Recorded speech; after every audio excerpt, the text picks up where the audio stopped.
انذر عشیرتک الاقربین، آپ پہلے اپنے رشتہ و قریب کو بلائیے، ان سے آپ دین کا تعارف کرائیے۔ وَاخْفِضْ جَنَاحَكَ لِمَنِ اتَّبَعَكَ مِنَ الْمُؤْمِنِينَ، اور جو مؤمنین آپ پر ایمان لائیں اور جو مؤمنین آپ کے ساتھ رہیں ان کے لیے اپنے بازو کو نرم رکھیے، اور جو آپ کا انکار کریں، جو نہ مانے تو اسے چھوڑ دو۔ اب نبی صاحب گھر پہ رہے اور نبی صاحب نے ایک مرتبہ اپنے خاندان والوں کو دعوت کی۔ خاندان والوں کو ایسا لگا، نبی صاحب کی پوفیوں کو ایسا لگا کہ شاید نبی صاحب گھر میں کئی دن سے ہیں اور ہو سکتا ہے بیمار ہوں، تیمارداری کے لیے آئے۔ تو جب آئی تیمارداری کے لیے، تو عیادت کے لیے آئی، تو نبی صاحب نے فرمایا کہ میں بیمار نہیں ہوں، میں بالکل ٹھیک ہوں، لیکن میں اللہ کا رسول ہوں، میرے پاس خدا کا پیغام آیا ہے اور میں صرف یہ سوچ رہا ہوں کہ میں کس طریقے سے اپنے رشتہ و قریب کو بلاؤں۔ تو پوفیوں نے کہا بالکل آپ بلا سکتے ہیں سب کو۔ تو سب کو نبی صاحب نے دعوت پر بلایا، سب آئے اور سب کے سامنے آپ نے اس وقت بھی ابو لہب، اور پوفیوں نے یہ بھی کہا کہ سب کو بلانا خاندان کے اندر، لیکن ابو لہب کو نہیں بلانا، ابو لہب کو بلاؤ گے تو تمہاری بات نہیں مانے گا۔ لیکن جب دعوت کی تو ابو لہب بھی آیا، ابو لہب آیا، اور ابو لہب نے ابھی کہنے سے پہلے ہی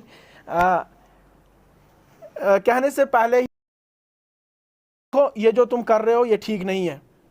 اس کی مثال ایسے ہے کہ حالت حاضرہ کے اندر ایک شخص مرتد ہو گیا ہے، اور جب اس کی ڈبیٹ چلتی ہے، مقابلہ مباحثہ جب کسی کے ساتھ چلتا ہے، ایک بندے کے ساتھ جب اس کا مباحثہ چلتا ہے، وہ قرآن کو بھی نہیں مانتا ہے، وہ شخص اس سے کہہ رہا ہے کہ کئی دلائل دے رہا ہے کہ قرآن خدا کی کتاب ہے، وہ کہتا ہے بالکل خدا کی کتاب نہیں ہے۔ تو اتنا بولتا ہے کہ وہ سامنے میڈیا والے کو بولنے ہی نہیں دیتا ہے۔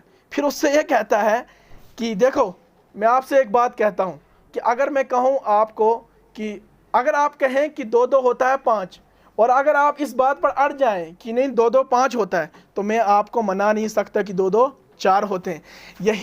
یہ پورا اس نے رویہ ابو لہب کا اختیار کیا۔ ابو لہب جو ہی اندر آیا، مائک دیکھو یہ جو آپ کر رہے ہو، نبی صاحب ابھی خاموش تھے، ابھی بولنے جا رہے تھے، لیکن اس سے پہلے ہی ابو لہب نے کہا کہ دیکھو محمد جو تم کر رہے ہو یہ ٹھیک نہیں ہے، وہی کام کرو جو آپ کے خاندان کے نوجوان، آپ کے خاندان کے ضعیف العمر شخص آپ سے امید رکھتے ہیں۔ امید کیا رکھتے ہیں؟ کہ آپ وہی بتوں کی عبادت کرو اور وہی پرانا شرک کرو، لہٰذا جو آپ یہ دعوت دے رہے ہیں یہ مت کرو۔ تو نبی صاحب نے جس چیز کے لیے بلایا تھا وہ مقصد وہیں رہ گیا، اور سب اٹھ کے باری باری چلے گئے۔ پھر دوبارہ نبی صاحب نے صفا پہاڑی پر سب کو بلایا اور سب کو دعوت دی کہ آؤ میں آپ کو اپنے رب کی طرف بلاتا ہوں۔ جب سب کے سب لوگ آئے تو نبی صاحب نے فرمایا کہ دیکھو میں آپ سے ایک بات کہتا ہوں، اگر میں آپ سے یہ کہوں اس پہاڑ کے پیچھے سے ایک لشکر آ رہا ہے جو آپ پر حملہ کرنے والا ہے، کیا آپ اس بات کو مانیں گے؟ تو کہا ہاں بالکل مانیں گے، اے محمد کبھی آپ نے جھوٹ نہیں بولا، بددیانتی نہیں کی ہے، ہم اس بات کو ماننے کے لیے تیار ہیں۔ تو نبی صاحب نے فرمایا اسی طرح ایک بہت بڑا عذاب خدا کی طرف سے آنے والا ہے جس سے میں تمہیں ڈرانے آیا ہوں، لہٰذا اپنے رب کو مانو اور اس کی عبادت کرو۔ ابو لہب فوراً اٹھا۔ ایک روایت میں آتا ہے کہ نبی صاحب کی طرف اس نے تھوکا بھی اور کہا تباً لکا لہٰذا جمعتنا، کیا اس لیے تو نے یہاں ہمیں جمع کیا ہے کہ تو یہ باتیں ہمیں بتائے؟ ہلاکت ہو۔